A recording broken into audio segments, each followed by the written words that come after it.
जय जय रघुवीर समर्थ.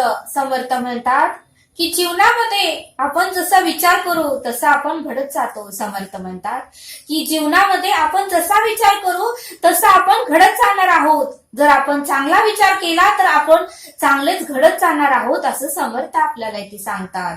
आणि म्हणून समर्थ म्हणतात की जीवनामध्ये सतत आपण उत्तमाचा, सकारात्मक आणि उत्तम होण्याचाच विचार केला पाहिजे, तरच आपण तसं घडत जाणार आहोत असं समर्थ आपल्याला इथे सांगतात. समर्थ म्हणतात की कैरीचे आंब्यात रूपांतर होते. समर्थ म्हणतात की कैरीचे आंब्यात रूपांतर होते. ज्यावेळेस आंब्याच्या झाडाला कैरी लागते त्यावेळेस थोड्या दिवसांनी त्या कैरीचे रूपांतर ही आंब्यात होते असं समर्थ आपल्याला इथे सांगतात. म्हणून समर्थ म्हणतात की वाल्या कोल्याचाही वाल्मिक ऋषी झाला. वाल्या कोल्याचाही वाल्मिक ऋषी झाला, कारण त्या वाल्मिक ऋषीमध्ये एवढं सामर्थ्य होतं की त्याने आपल्या सामर्थ्याची ओळख घेतलीच नाही. पण ज्यावेळेस नारद मुनी तेथे आले आणि नारद मुनींनी त्यांना त्यांच्या सामर्थ्याची ओळख करून दिली, तेव्हा मात्र त्यांनी त्यांच्या सामर्थ्याची ओळख झाली. तेव्हा मात्र त्यांना त्यांच्या सामर्थ्याची ओळख झाली आणि वाल्याचा मात्र वाल्मिक ऋषी झाला असं समर्थ आपल्याला इथे सांगतात. आणि म्हणूनच समर्थ म्हणतात की विचार बदला, जीवन बदलून जाईल. म्हणून समर्थ म्हणतात की विचार बदला, जीवन बदलून जाईल असं समर्थ आपल्याला इथे सांगतात. समर्थ म्हणतात की विचार बदला, आचार बदला. समर्थ म्हणतात की विचार बदला, आचार बदला, आपले जीवनच बदलून जाईल. आपले जीवनच बदलून जाईल. तेव्हा समर्थ म्हणतात की तक्रारपूरचे, समर्थ म्हणतात की आता आपल्याला तक्रारपूरचे प्रवासी व्हायचे नाही, तर आपल्याला आता आनंदपूरचे प्रवासी व्हायचे. समर्थ म्हणतात की आता आपल्याला तक्रारपूरचे प्रवासी व्हायचे नाही, तर आनंदपूरचे प्रवासी व्हायचे. म्हणून समर्थ म्हणतात की तुम्ही हसाल तर जग तुमच्या बरोबर हसेल. म्हणून समर्थ म्हणतात की तुम्ही जर हसत राहिला तर जग तुमच्या बरोबर हसेल. पण समर्थ म्हणतात की तुम्ही जर रडत बसला तर जग मात्र तुमच्या बरोबर रडत बसणार नाही. समर्थ म्हणतात की तुम्ही जर रडत बसला तर जग तुमच्या बरोबर रडत बसणार नाही. जग म्हणेल तू रडत बस, आम्ही पुढे जातो. हे जग कलियुग आहे. हे कलियुगातील लोक म्हणतात की तू रडत बस, आम्ही पुढे जातो. या लोकांना आपण रडण्याचा काहीही फरक पडणार नाही. म्हणून समर्थ म्हणतात की तू नेहमी हसत राहा, तू नेहमी हसत राहा असं समर्थ आपल्याला इथे सांगतात. समर्थ म्हणतात की शुभचिंतनामुळे, समर्थ म्हणतात की शुभचिंतनामुळे समाधान होते आणि दुःख कमी होते. समर्थ म्हणतात की शुभचिंतनामुळे समाधान होते आणि दुःख कमी होते. आणि म्हणून समर्थ म्हणतात की आपल्याला जीवनामध्ये जर आनंद मिळवायचा असेल, समर्थ म्हणतात की आपल्याला आपल्या जीवनामध्ये आनंद मिळवायचा असेल तर आपले विचार हे बदलले पाहिजेत. आपले विचार हे बदलले पाहिजेत. आपले विचार हे सकारात्मक ठेवले पाहिजेत. उत्तम होणारच आहे असा आपण विचार नेहमी केला पाहिजे असं समर्थ आपल्याला इथे सांगतात. आणि म्हणून समर्थ म्हणतात की काया मनोभावे आपण उत्तमच विचार केला पाहिजे. काया मनोभावे आपण उत्तमच विचार केला पाहिजे आणि शुभ कार्यच आपण केले पाहिजे. प्रत्येक वेळेस आपण शुभ कार्यच केले पाहिजेत. म्हणून समर्थ म्हणतात की चांगले घडणे किंवा बिघडणे, चांगले घडणे किंवा बिघडणे हे आपल्या विचारावरच अवलंबून आहे. चांगले घडणे किंवा बिघडणे हे आपल्या विचारावरच अवलंबून आहे. आपले विचार, समर्थ म्हणतात की आपले विचारच आपल्याला घडवतात आणि आपले विचारच आपल्याला बिघडवतात. समर्थ म्हणतात की आपले विचारच आपल्याला घडवतात आणि आपले विचारच आपल्याला बिघडवतात.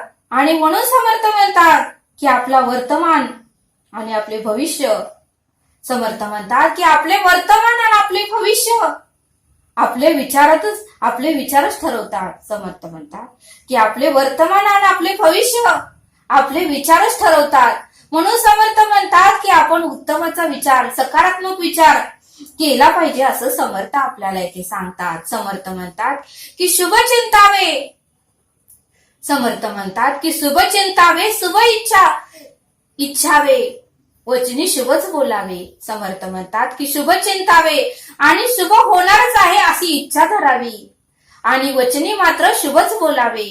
आणि शुभ कार्याच्या सामर्थ्याने, समर्थ म्हणतात की शुभ कार्याच्या सामर्थ्याने जीवनाचे सोने करावे. समर्थ म्हणतात की शुभ कार्याच्या सामर्थ्याने आपल्या जीवनाचे सोने करून टाकावे असं समर्थ आपल्याला इथे सांगतात.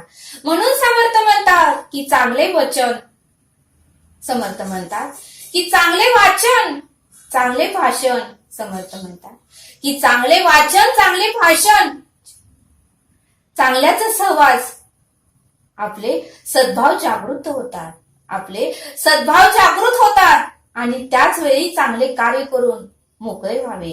त्याच वेळी आपण मात्र आपले चांगले कार्य करून मोकळे व्हावे.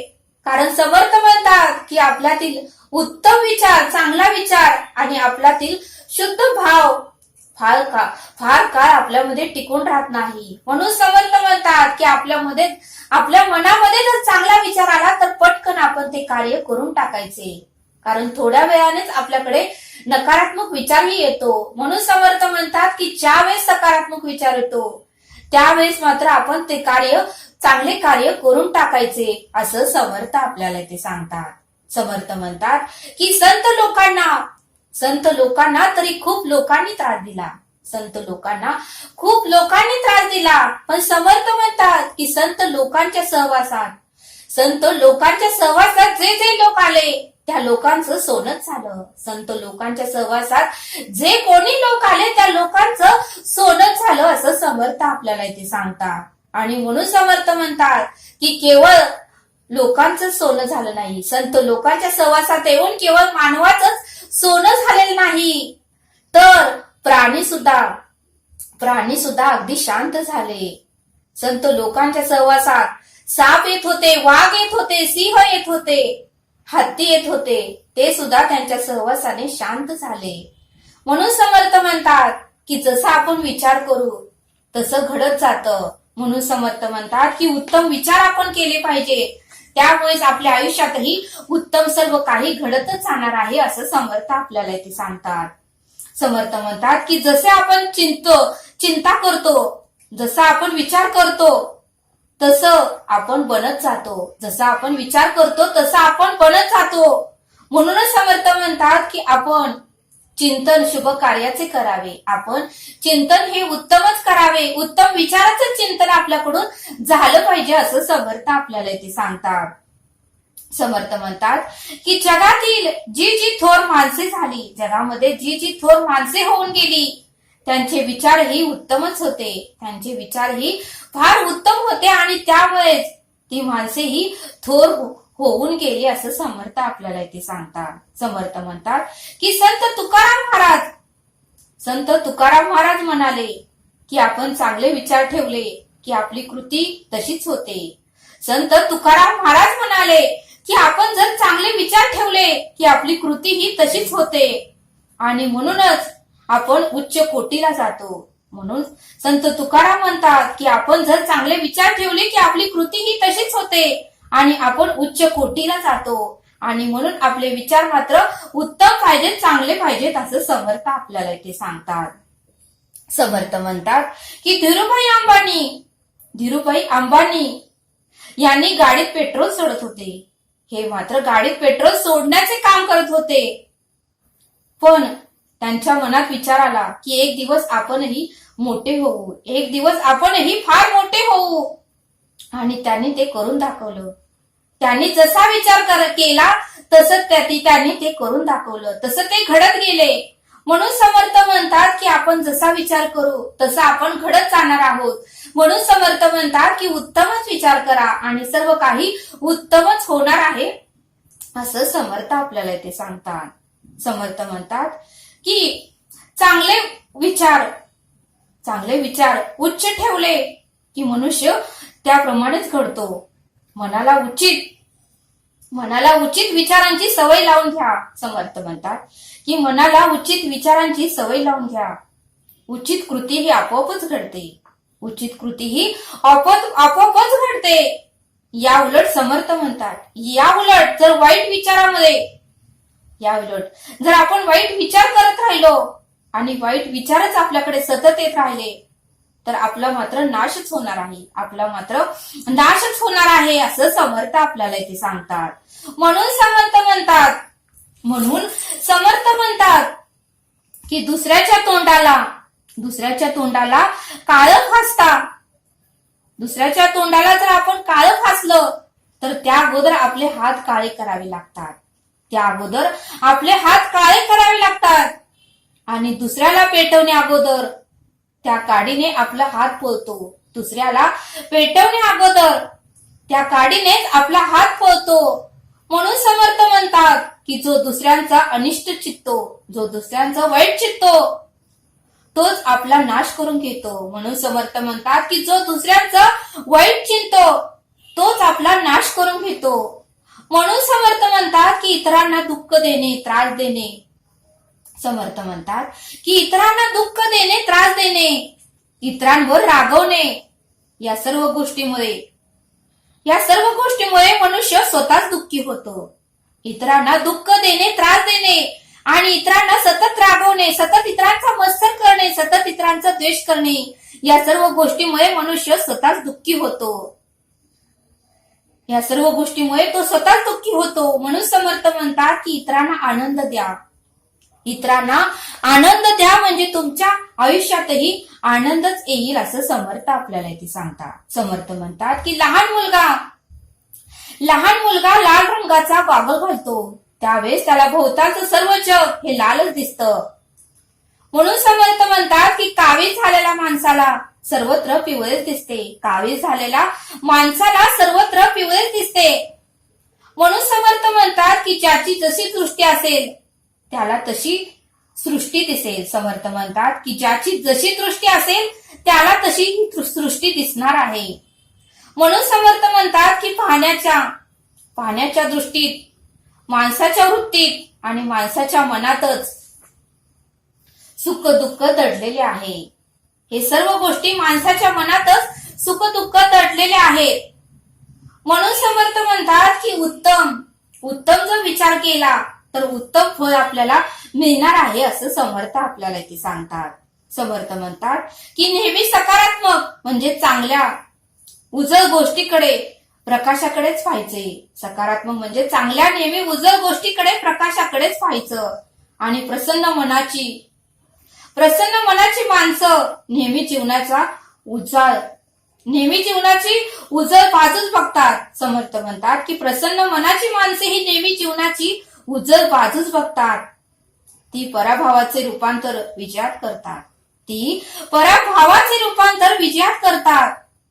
ते स्वतः सुखी असतातच. समर्थ म्हणतात की ते स्वतः सुखी असतातच पण इतरांनाही सुखी करतात.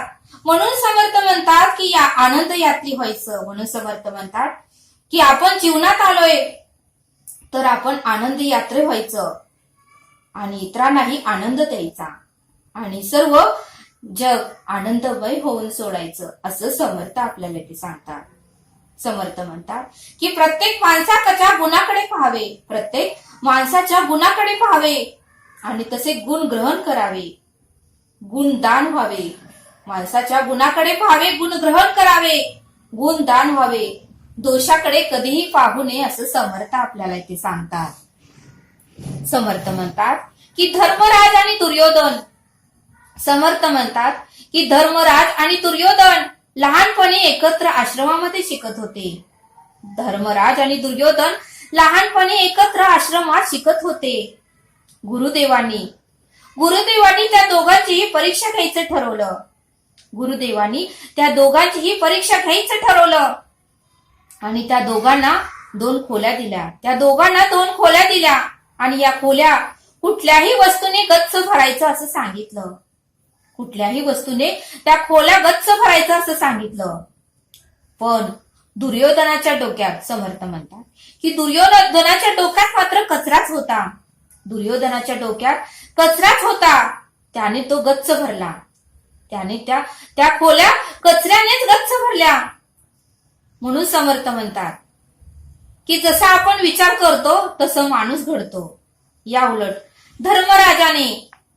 धर्मराजाची परीक्षा चालू झाली. धर्मराजाने तसा विचार केला नाही. धर्मराजाने एका तुपाची आरती लावली. धर्मराजाने त्या खोलीत एका तुपाची आरती लावली व सुगंधित उदबत्ती लावली. आणि खोलीत सर्वत्र प्रकाश आणि सुगंध गच्च भरला. खोलीत सर्वत्र प्रकाश आणि सुगंध मात्र गच्च भरला. म्हणून समर्थ म्हणतात की दुर्योधनाप्रमाणेच कंस रावण यांचे विचारही तसेच. दुर्योधनाप्रमाणे कंस रावण यांचे विचारही तसेच होते. क्रोध, मान, माया, लोभ यांनी बरबटलेले होते. क्रोध, मान, माया, लोभ यांनी बरबटलेले होते. म्हणूनच त्यांची कृतीही तशीच होती. गर्व, सूड यांचे साम्राज्य त्यांच्याकडे होते. पण धर्मराज यांचे विचार मात्र सात्विक होते, धार्मिक होते. धर्मराज यांचे विचार मात्र सात्विक होते, धार्मिक होते, प्रेमळ होते आणि ते आपल्या वृत्तीप्रमाणे आपली कृती करत होते. धर्मराज मात्र आपल्या वृत्तीप्रमाणे ते आपली कृती करत होते आणि त्यामुळे धर्मराज हे उत्तमच करत गेले असं समर्थ आपल्याला इथे सांगतात. समर्थ म्हणतात की जवळ 90 रुपये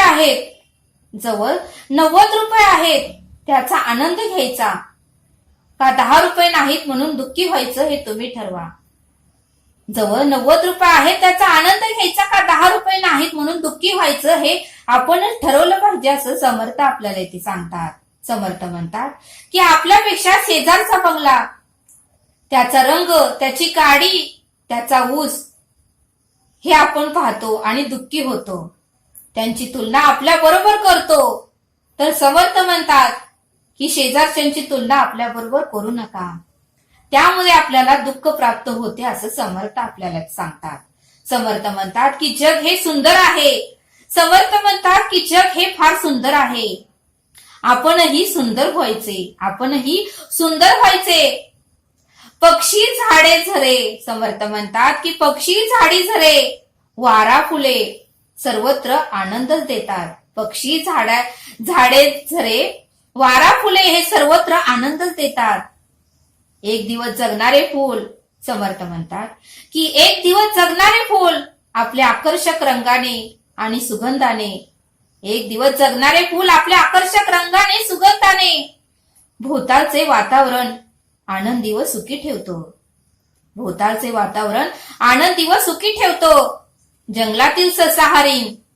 जंगलातील ससा व हरिण हे आनंदी आहेत, हे सुद्धा फार आनंदी आहेत. ते कधीही विचार करत नाही की वाघ आपल्याला मारेल म्हणून ते कधीही दुःखी होत नाही. मनुष्य मात्र निसर्गाच्या विरुद्ध वागतो. समर्थ म्हणतात की मनुष्य मात्र निसर्गाच्या विरुद्ध वागतो आणि म्हणूनच तो दुःखी होतो असं समर्थ आपल्याला इथे सांगतात. आणि म्हणून समर्थ म्हणतात की उद्याची चिंता आज नको. म्हणून समर्थ म्हणतात की उद्याची चिंता आज नको. सतत भविष्याचे विवंचनही नको, सतत भविष्याची काळजीही नको. आणि काल्पनिक भीती तर तुम्ही बाळगूच नका आणि चिंताही करू नका. आनंदाने जीवन जगा असं समर्थ आपल्याला ते सांगतात. समर्थ म्हणतात की मुक्त पक्षाचा मुक्त विहार असू द्या. आपले जीवन म्हणजे मुक्त पक्षासारखा विहार असू द्या. सकारात्मक, होकारात्मक चांगलाच विचार असू द्या. जे होते ते भल्यासाठीच होते याचा विचार करा. चांगलेच होणार अशी श्रद्धा ठेवा आणि उत्तमच होणार, सगळं काही माझं उत्तमच होणार असा विचार करा. आणि समर्थ म्हणतात की सदा सर्व काळ शुभचिंतन करावे. समर्थ म्हणतात की सदा सर्व काळ शुभचिंतन करावे. त्यातच आपले हित आहे. म्हणून समर्थ म्हणतात की शुभ इच्छावे, वचनी शुभ बोलावे. शुभ कार्याच्या सामर्थ्याने जीवनाचे सोने करावे. शुभ कार्याच्या सामर्थ्याने आपल्या जीवनाचे सोने करावे. आणि आपणच आपल्या जीवनाचा शिल्पकार आहोत. समर्थ म्हणतात की आपणच आपल्या जीवनाचे शिल्पकार आहोत. चिंतन ही जीवनाची गंगोत्री आहे. समर्थ म्हणतात की चिंतन ही जीवनाची गंगोत्री आहे. जसे चिंतन तसे माणसाचे जीवन. समर्थ म्हणतात की जसे चिंतन तसे माणसाचे जीवन हे घडतच जाते. म्हणून आपले भाग्य आपल्या विचारातच आहे. म्हणून आपले भाग्य हे आपल्या विचारात आहे. म्हणून समर्थ म्हणतात की जसा आपण विचार करू तसं आपण घडत जाणार आहोत. जसे आपण चिंतन करू तसं आपलं जीवन बनत जाणार आहे. म्हणून उत्तमच चिंतन करा आणि आपलं जीवन उत्तमच बनवा असं समर्थ आपल्याला इथे सांगतात. समर्थ आपल्याला एक श्लोक देतात. मुखी नाम नाही तया मुक्ती कैची, अहंता गुणे यात नाते फुकाची. पुढे अंत येईल तो दैन्यवाना, मनोनी मनारे मना देव राणा. या श्लोकाचा अर्थ समर्थ सांगतात की ज्याच्या अंतःकरणात सद्भाव नाही, मुखामध्ये देवाचे नाम नाही, त्याला भगवत कृपेचा कसा लाभ होणार आणि मुक्ती तर कशी मिळणार. अशा लोकांना अहंकारामुळे इहरत्र यातना सोसाव्याच लागतात. त्यांचे सर्वर्थाने अकल्याणच होते. म्हणूनच पुढे अत्यंत त्रासदायक मरण येण्यापूर्वी सावध व्हा. पुढे अत्यंत त्रासदायक वेदनादायक मरण येण्यापूर्वी सावध व्हा आणि आतापासूनच सप्रेम भक्तीने रामाचं नाम घ्या. आतापासून प्रेमाने भक्तीने श्रीरामाचे नाम घ्या. असा या श्लोकाचा अर्थ समर्थांनी आपल्याला इथे सांगितला. तरी आता आपण येथेच थांबूया. ह्या चॅनलवर नवीन असाल तर चॅनलला सबस्क्राईब करा. भेटूया पुढील भागात. जय सद्गुरु.